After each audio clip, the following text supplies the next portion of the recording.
welcome to the Margin Business Digital Entrepreneur Podcast. Today we have Andrew Maff.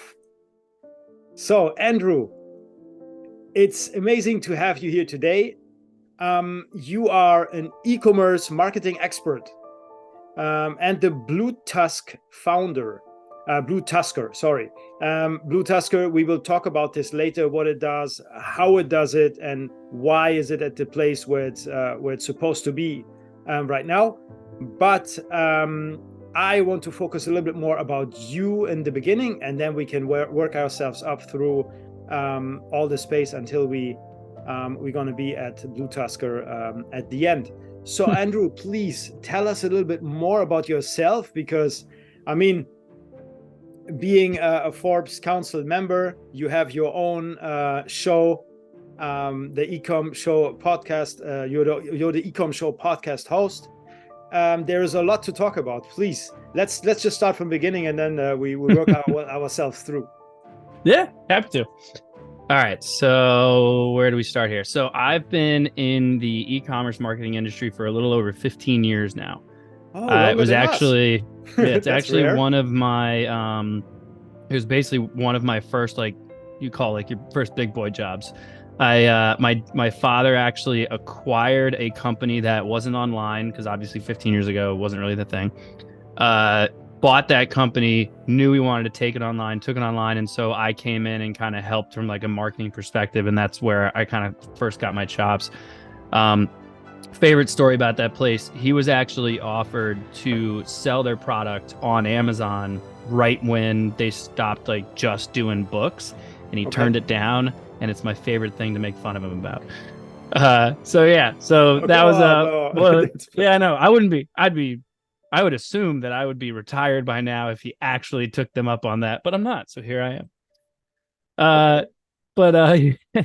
Then after that, was in-house at a couple places. Then I started my first agency when I was in college, and was focused on a mix of retail as well as a little bit of e-commerce. And then as time went on, I really started to cater to the e-commerce side. Then in, I think it was mid 2016, started another agency with a partner of mine. We exited that in late 2019. And then I started BlueTuskr in January of 2020, right before COVID got all fun and e-commerce was like gangbusters. So we were just having a good time for the first couple of years there.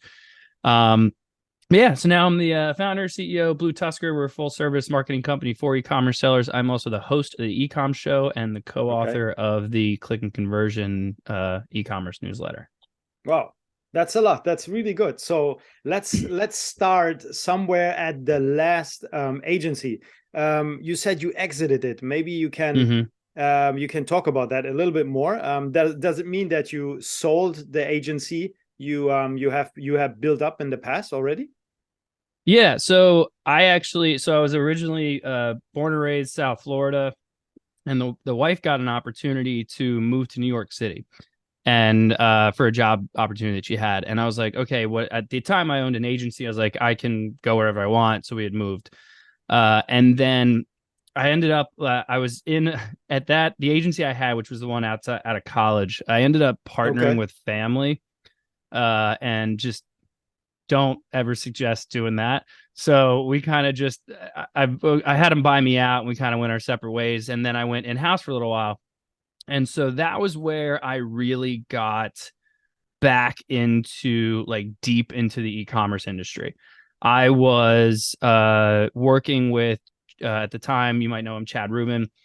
He's one of the founders of Skubana, and he's obviously one of the founders as well of his own e-commerce brand. So I worked with him for a while, and we worked in like it was kind of like a shared space, but there was a bunch of other just like D2C-esque brands in there. And I had met this guy who was working under the same roof, and was kind of consulting with him a little bit. And then we started chatting and ended up starting an agency right there that basically kind of got spun out of that. So we obviously already had, a lot of experience in the D2C side. Partner with him, I was, minority partner, was there for a little while. He was an older guy, and, by late 2019, he's like, I just don't want to do the agency business anymore. So I was like, it's your call. You have majority. And so we We sold that to a public company in 2019. I stayed on until January of 2020, when I left and started this. Okay. And then COVID obviously hit very. Yeah, and then that came out. Yeah. So how was this for you? I mean, you just started a new agency and suddenly this hit. So you were neither prepared to. I mean, obviously you wanted to scale, but you were not prepared. There was nothing. When the agency starts, obviously you have a few clients, but it's not like, wow, we're going through the roof. At the in the first few months. I mean, did it hit in the first few months directly? No, not in the first few months, but definitely by the end of the year. One of the things that I've always catered to for really any brand that I work with is I do a lot of content marketing. So while I'm the host of the Ecom show, it was actually, at the time, as you and I were talking about before we started this podcast, like I had a lot more free time during COVID. So I was doing a daily podcast. And so I had episodes going out every day. I had articles getting published. Like I was just pumping out as much content as I could. And because COVID had happened and everyone was spending so much time online, I just happened to hop in and catch that wave right when it happened. So by the end of the year, BlueTuskr had taken off. By the end of 2022, so we were 2.5 years in, I've already scaled the agency larger than the one we had exited. So we kind of came in and really hit the ground running. I also took a little bit of a different approach. The agency I was with prior to this was very focused on Amazon. We primarily worked with Amazon sellers. Amazon advertising was a really big thing that we did. It was one of our top services. And one of the things I started to realize, especially as COVID started to take off, was that sellers really need to diversify and not be so reliant on just one channel. Amazon, as well as Walmart or eBay or Wayfair or Chewy or wherever else you are fantastic acquisition channels, but being solely reliant on them is difficult. In fact, right before this, I was doing an episode for the Ecom show, and I was speaking with someone who knows, who's working with a brand who is one of only a handful I know of doing 9 figures on Amazon. And they changed their credit card. They changed their credit card because, advertising this time of year, it caps out. So you just got to switch your credit card out. Amazon, for whatever reason, thought it was fraud, completely shut their account down. Wow. So when you're doing just, 100 million plus on Amazon, and then all of a sudden you completely get shut off, being so reliant on just one channel like that just doesn't really make any sense. And so I came in with BlueTuskr and I was like, you know what? We've got the knowledge of the Amazon side, but we also have the knowledge of the off Amazon side. There's got to be a way to merge these two worlds. And so it really started to focus on more omni-channel marketing strategies. How do I take, my off Amazon audience and actually drive them to Amazon? Sometimes if you're launching new products, that additional traffic's fantastic. Or the other way around, how do I build my brand in such a way on Amazon that the experience is great for them with as much as I can control, that I can actually get them to come to my own website? So there's ways that we try to look at manipulating the marketing strategies and the assets that these brands have to drive them either to Amazon or away from Amazon, or really whatever strategy works, because every product is completely different. So that's when we got a lot more involved with like the buy with Prime side of things. That just, came out a few years ago. Before then, we were actually making buttons ourselves. We were just custom developing them and doing what we could. So that made life a lot easier. But yeah, that's been kind of our approach, is that overarching omni-channel strategy. Okay. That's, I think it's really interesting because what you're saying is that you really worked, actually, this is like pure service. We don't really talk about any software in the back or anything. Do you use any SaaS software or anything, or is this like pure service what you're doing? Pure service based. We partner with a bunch of platforms that we're very familiar with. Obviously, we're Shopify partners and Klaviyo and Buy with Prime, and then you got your Google Ads and Meta and all that fun stuff. But we don't have any software that we use. There's nothing specific, that we have like some kind of specific thing that we can say it does. I find a lot of agencies create a software and like make it this big proprietary thing, when in reality it's just a fancy dashboard. And we find, I don't think it's necessary. So I think it's a lot. I like playing by the rules, the black hat stuff, the let's, kind of come around, let's try to mess with Amazon's TOS and stuff like that. Like, I'm not a fan. No, So it's I not good. like to, I like to play nicely with Amazon. So like when they started the buy with Prime thing, I was like, okay, let's find a way to use this. But then I always get into fights with our rep because I always tell them, like, I'm just honest with them of like, hey, there's aspects of buy with Prime that sucks, that no one wants to use this. And so there's conversations about that. There's certain products where it works great. The omni-channel strategies, sometimes their margins are not worth driving the traffic directly to Amazon. We want to focus to just off Amazon. So there's nuances, right? Every brand is different, every product is different, and every business owner is completely different. So it kind of depends on those nuances. No, definitely. If you onboard clients, for example, and one is selling complete other product than the other one, obviously you need to understand how to market this directly, and this comes through experience as well. If you have been a seller, did you ever sell on Amazon yourself? I did a little bit. What is it? 2023, about 6 or 7 years ago. Okay, I okay, was the I was golden, still the involved. golden times, kind of the golden Yeah, times, it was still good. It was still good times. I did it with a couple buddies of mine. We had some stuff that we did on Amazon. I am horrible at operations. You asked me Okay. like inventory and stuff like that. And so like it got to a point where I was like, I was leaning on the guy I was working with to just be reliant on the operational side. And I just couldn't work with him anymore. So I was like, all right, I'm going to go back to doing what I do best. So I went back to the agency space. But yeah, I did it for a little bit. I am actually looking at possibly getting back into it. But I'm baby stepping into that. I would say it's a good time. It's a good time. Maybe not necessarily the US market, but Mm-hmm. I think it's a quite a good time to actually look at the market, because as everyone this it's a bit stuck from what I see from the smaller sellers, and there's a lot of improvement what we can do right now. And as well, maybe most of them didn't really understand that creating the brand is the thing.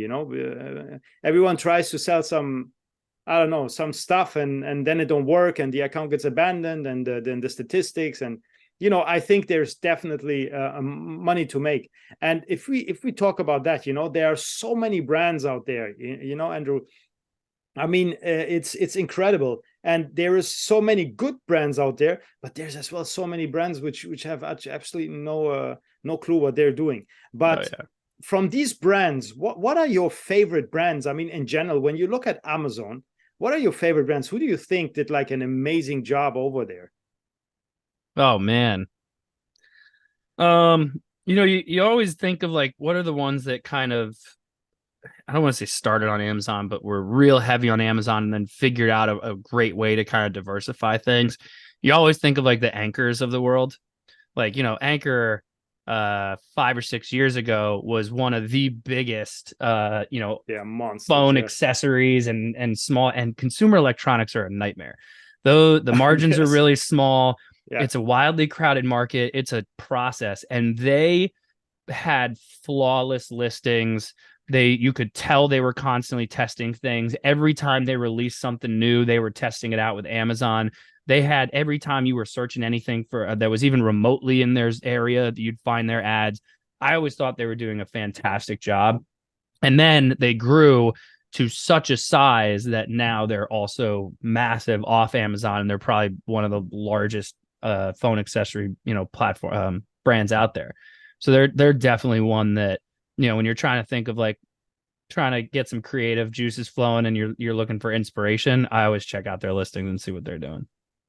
Definitely in the US, you're right. They have pretty good listings in the US. But I was looking, especially at Anchor, and there was another few brands as well of that size, which I think as well got suspended at some point. Probably. I think I don't remember the name of what was the big company. They were big like Anchor, which was suspended as well. Electronics, consumer electronics. I forgot the name. But Anchor was pretty happy about that because they could take the whole thing over afterwards. Oh yeah. But in the European Union, such Chinese, especially the Chinese brands, I checked them out, and especially Anchor, and you see the listings are not 100%.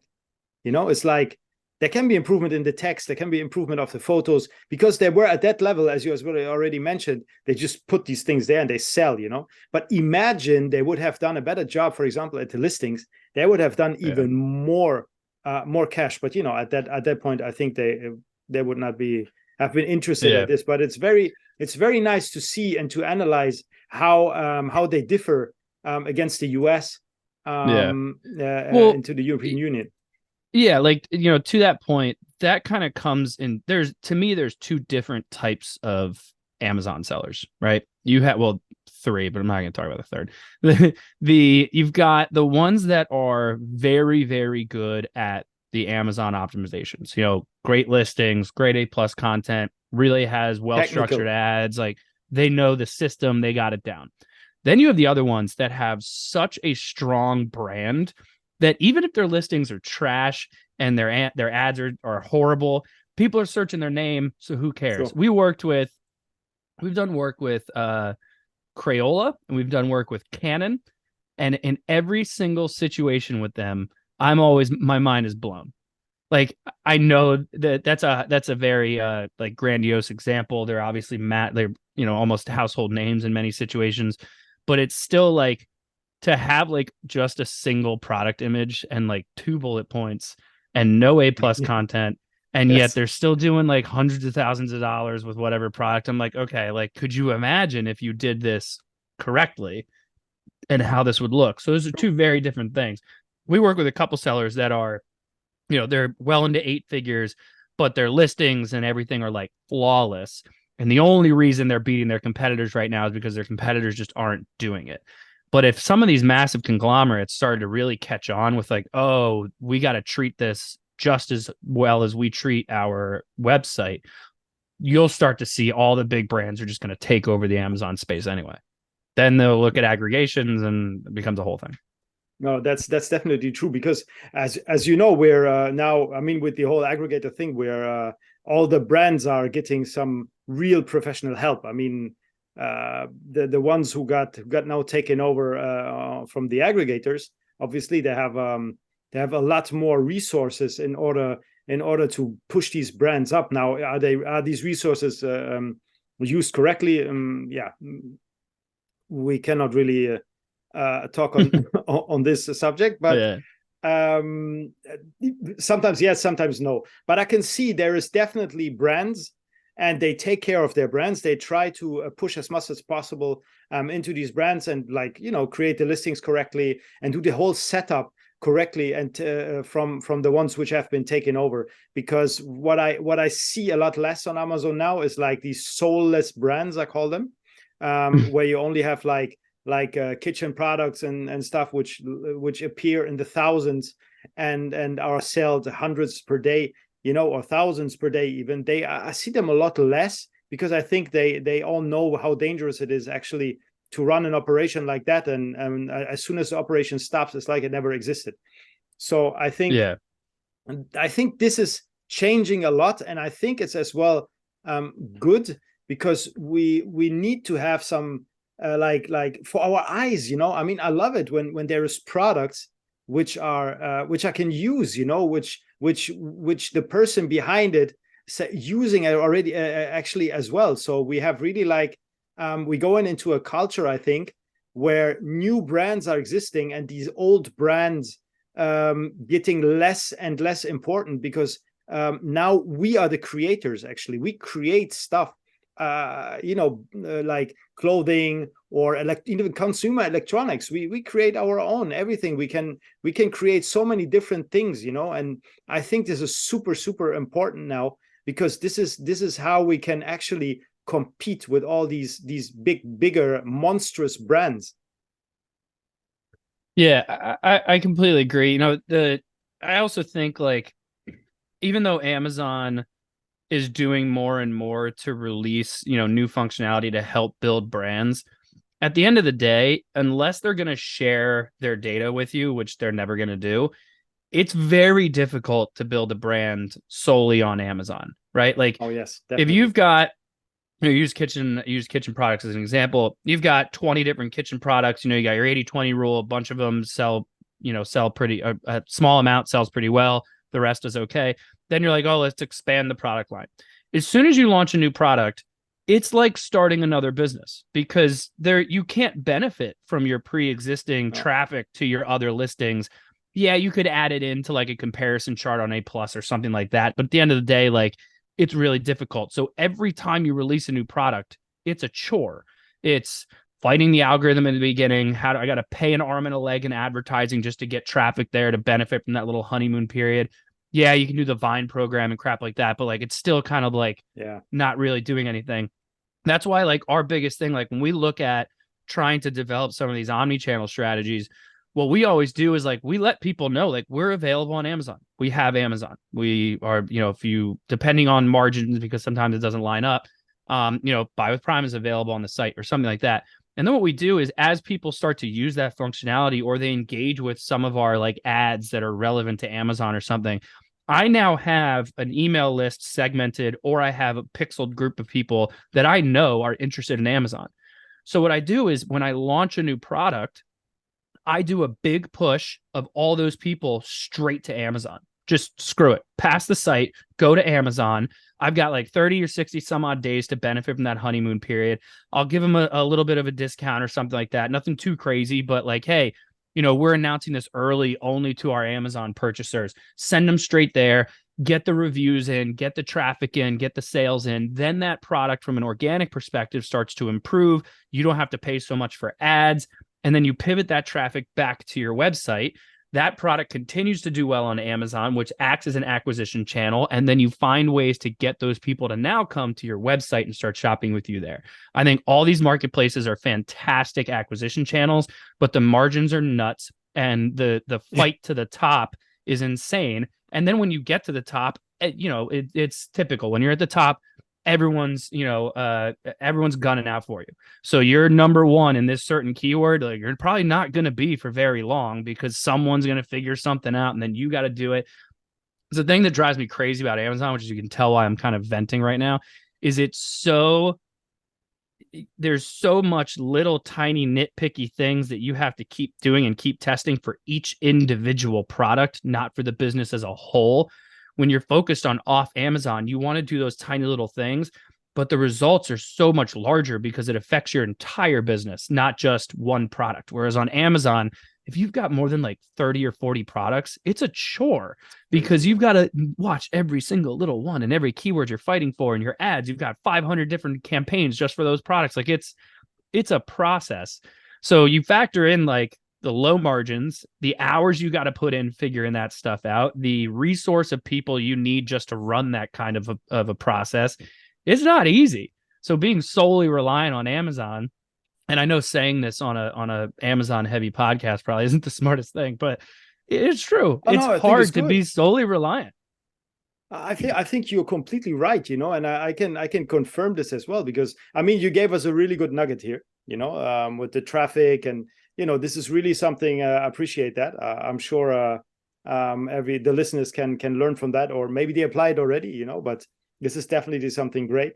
But when we're talking about the US marketplace, it's definitely I call it a saturated marketplace. And if somebody asks me, or customers ask me, should I begin to start on the US? I say no.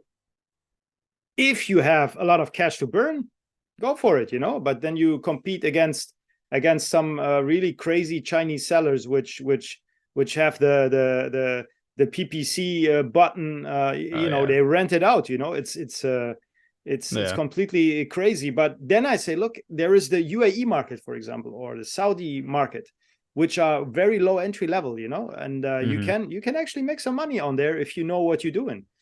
So these are new markets, and in a few years' time, they will be super big. Mm-hmm. Yeah, we've got a few sellers we work with that are, in the basic ones outside of US, right? You've got like Canada. I think everyone sleeps on Canada. Oh, Canada's good as well. It's so easy to mention, but yes, definitely. Yeah, it's so easy to go from US to Canada, because there's not much of a language barrier, and there's like no competition comparatively. So it's always like, to me, it's like comparing Google and Bing. It's like, you don't want to completely ignore Bing. You're not going to retire on Bing, but you can't ignore it if you're running ads on there. So it's one of those things, like, you look at Canada, like, that's going to keep your lights on for a while, because those margins are pretty decent. Then you've got UK can be decent. Australia is usually pretty good. As you mentioned, UAE is in a good spot. Like some of these other regions, the one thing that I do love about Amazon is like its ability to help you start to test new regions is fantastic, because it's like a couple buttons and then some translations and you're more or less set up. Oh, here we go. That's wrong. You cannot just press a button and get translation. Well, it's over exaggeration. I know what you mean. I know. I'm just joking. It's that's only where we come in. With the translation, optimization, localization, keyword, SEO setup, and HEO as well for the photos and everything. So from the region to region it differs. But anyway, this we can see. I mean, I was at an event in south of Morocco a few days ago, actually. And it's very interesting because I spoke with some big sellers from here and as well from US, and they sell as well in the US.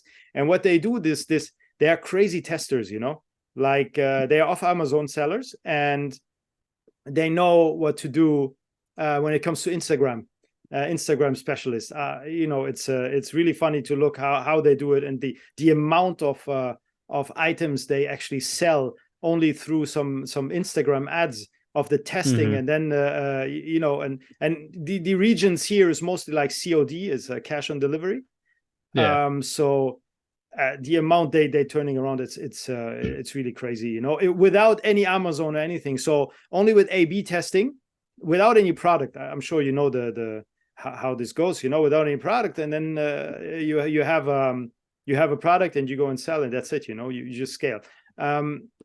I think that everything what goes off Amazon, same as Shopify, all the other channels, it's as well really good to do, but you need to have a team in order to run the ads, because when somebody asking me, hey, can Margin Business help me with optimization, localization, and as well Google ads and meta ads, I say, whoa, stop.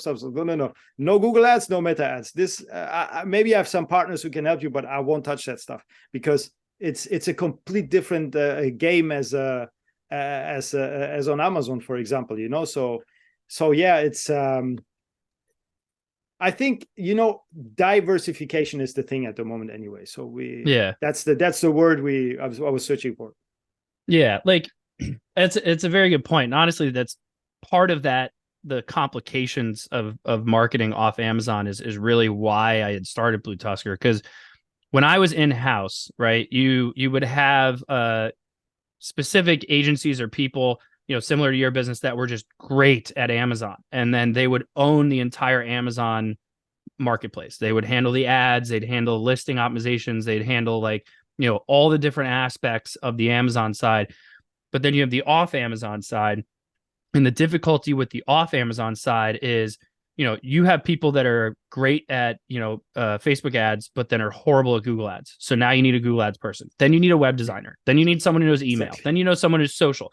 And then you need someone who's SEO. And I realized when I was in-house, the biggest issue I always had is I had all these different agencies and contractors and people that I was working with, but they didn't all talk to each other. Yeah. Now, the Amazon business, it could more or less function on its own. I was putting in some omni-channel stuff, so we'd had to try to keep conversations going with them. But like Google Ads and SEO overlap so much, and I couldn't get those two agencies to work together. So it was all these difficulties of trying to get people to understand like the overall marketing strategy. So that's why I started BlueTuskr, where I was like, okay, I want to have an agency that is full service, but not one of those garbage agencies where you get like, X amount of hours from some generalist who's like trying stuff. I want to treat it like we have several different agencies. So whenever we start working with someone and they're like, oh, we need help with, SEO, Google ads, and email marketing. Like, great. I've got to set up 4 different calls with you, because you need your account strategist to oversee the entire thing. Then I want you to speak with our Google ads specialist and our SEO specialist, basically like little agencies under one.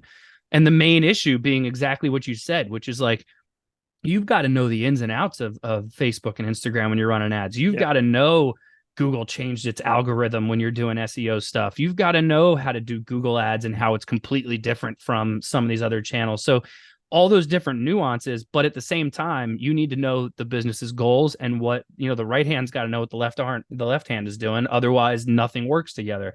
So it's bringing that cohesion into one area to actually execute on full marketing plans, as opposed to treating every little traffic channel and every little sales channel as its own business, because it just doesn't make sense that way. No, I completely agree with you. On that point, do you have a lot of employees? I mean, in your agency? How many do Yeah, you? I mean, you have to define how many. We've got collectively, including some contractors, probably around Yeah, I would say like 35 or 40. Oh, okay, so some like contractors, I call them as well most of the time contractors, because we don't have this employee like who is 8 hours there. You know what I mean? It's like it's not how it works. And anyway, everyone is remote. I'm not sure how it is for you. Yeah, we're all fully remote. Everyone is either on Eastern Standard or Central Standard Time in the States. We've got like 12 or 15 employees that are like on payroll, but then the other like 20 or 30 some odd are contractors that are specialists. And because sometimes the other issue is too, like, I'm very aware, since I got, was lucky enough to be in house a bunch of times, I'm very aware of like the issues with the agency model, which is like, I'm not an expert in every single product that exists. So sometimes it does require like, okay, I have experts that know the platform and can put the strategies together, but I've got to find someone who knows the specifics of this brand to execute on some of the work. So like copywriters and things like that. Exactly. You've got to know the nuances of a certain product. Otherwise, you're not going to be able to speak to it, especially complicated stuff. Like we do a pretty good amount with some sellers that do like B2B things. And so, large machinery or even like nuanced small electronics, whether they're on Amazon or not, like I need someone who knows that subject matter. Otherwise, it just doesn't get executed correctly. No, you're completely right. Because especially when it comes to this small electronics, it's this is another level. Oh god, or supplements. Yeah. Oh yeah, no, they're so complicated. I like to take them, but I don't like to wake up and have a red account directly in my face. That's not good at all. Great, Andrew. I just wanted to ask you as well, if you would have like 5 minutes, what message would you give to the world? I mean, maybe not 5 minutes, maybe a bit less, but like a quote or something. Oh, the first quote that came to my head, my stepmother has said this to me for so long, and in the past like 3 or 4 years of my life, it's starting to really become more and more obvious. Cheap is expensive. And it is one of my favorite quotes, because like for years I was like, what does that even mean? But then after a while you start to realize, if you are going to cheap out on something, there's a good chance you're going to have to redo it or replace it or something over and over and over again, and it ends up actually being even more expensive than just spending the correct amount of money or time on something. So it also kind of comes with like just a flat out saying like, just don't half-ass things. But you can also look at it from a spending money perspective. Like we get a lot of sellers all the time that are on Amazon. They want to diversify, they want to try selling off Amazon. And I always tell them, it's a jump. There's ways you can do it where you can do it safely and not too expensive. But some of these platforms have algorithms, and they're not like, with Amazon, you do have an algorithm, but you also have like, this is the keyword you want to show for, this is the bid. It's pretty straightforward, at least for sponsored products. From an off Amazon perspective, like you start factoring in Facebook. If you don't give Facebook a large enough budget to work with, it's actually going to take way longer for you to figure out what's working. And then we obviously have management fees. So I have to factor in, I go, look, because like either you're going to be paying me for a really long time to learn, or you can actually spend more money now up front, pay me for a significantly shorter amount of time, but figure out what's working and let's do this. So it's a lot of things like that. Same thing with listings on Amazon or someone's website. Spend the money and get good product pictures. Like the people who take like a picture with their phone and then post it on Amazon, they're like, I don't understand why my product's not selling. I'm like, you've got to be kidding me. Or like, I had this guy on Fiverr create my Shopify site, and now I can't figure out why my conversion rate's so low. Be like, because your site looks horrible. You have to have an amazing experience on your website comparative to Amazon. So you're competing with Amazon in every way, shape, or form. So you've got to put the love into your website. And if it's cheap, you're going to spend a lot of money driving traffic to a site that's going to take you a while to find out it doesn't convert. So I love cheap is expensive. Very good. I really like this quote because I'm exactly the same. Because this is what I'm trying to explain as well in the podcast, that it's really better to invest than, for example, doing it yourself. Or I've heard so many doing PPC, for example, yourself, or do the listings themselves. It won't work out. At the end, you will pay someone to do it for you. So this is exactly the message that I'm always giving. Thank you so much, Andrew. Yeah, I think if you're an expert in something, then yeah, you should do that. Otherwise, you should spend the time to be knowledgeable enough to hire an expert. You don't need to be an expert. You just need to know how to point out an expert. Because there's a lot of people that, have like all this content in the world, and then you talk to them and you're like, wow, you don't know what you're doing. So cheap is expensive is definitely what I would say as well. It's like I said, I was talking with a lot of people about it, and especially when there's larger agencies, them as well. Sometimes they say, yeah, it's pricing and everything, and and the funny thing is that these agencies afterwards come back and say, okay, you know what, let's do it, and then then you actually know what already happened. They try to figure it out with a team, to hire a team somewhere, and then pay them maybe here 10, maybe here 20, and then they figured out that one was sick, one didn't want to come to work, and then that's it, everything collapsed. So they say, okay, whatever, let's go back to the agency. So so it's true, and I think you can put this as well in everyday life. I have seen this in so many. I don't know, when you buy just simple things. You buy a pen, for example, for really cheap, and that pen breaks all the time, and then you end up going to the store 10 times, instead of buying like a Mont Blanc. Let's make it very extreme, but it's true, yeah, it's really true. Premium works, Yeah, I agree. Definitely. So Andrew, where can anybody get in contact with you or BlueTuskr when there is interest to work with you, or just to understand more what you're doing? Yeah, really anywhere you want. Social, pretty much any social platform. I'm at Andrew Maff, or it's just at BlueTuskr. It's BlueTuskr. Or just shoot me an email, andrew@bluetuskr.com. I'm always happy to just help out and provide some insight. Amazing, great. I will put as well all the links that you got in the description, so if anything comes up, anyone can get in contact with you.